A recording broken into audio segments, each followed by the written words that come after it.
Prime Minister has met fired-up farmers at the 2023 Bush Summit in Tamworth who turned out to protest against large-scale wind and solar projects in New South Wales.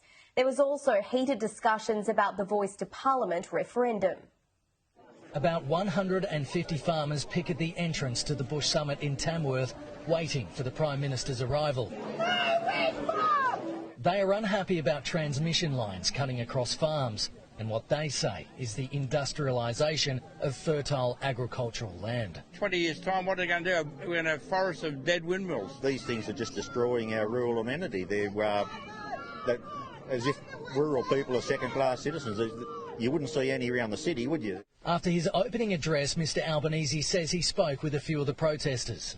What they wanted was to make sure there was proper consultation, that every factor was taken into account, including ensuring that prime agricultural land was not adversely affected. Rolling out 28,000 kilometres of poles and wires, as the government is proposing, is not only incredibly expensive, it's not the most efficient way of spending taxpayers' money. The Prime Minister also announced a $38 million fund to go towards universities to conduct long-term trials of climate change resilient farming practices.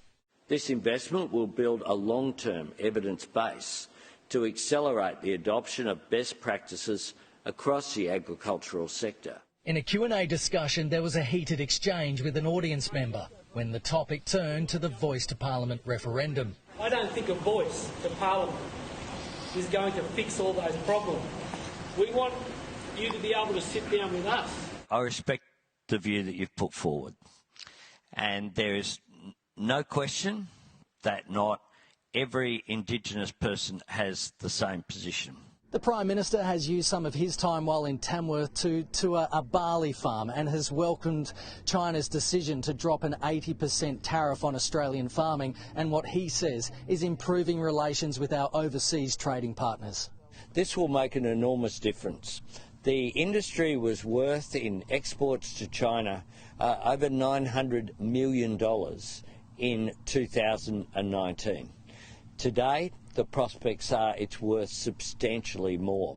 The New South Wales Premier was also confronted by protesters. Honour the deal, Chris Minns! Honour the deal, Chris Minns! The Premier had an announcement of his own, a doubling of the financial incentives that have been in place for the past year, from $10,000 to $20,000 for health workers who relocate to regional and remote areas in an attempt to address crippling workforce shortages in the bush. We have to grow our rural and regional workforce in remote areas. The Bush Summit travels to Perth on Monday. Kenny Heatley, Sky News, Tamworth.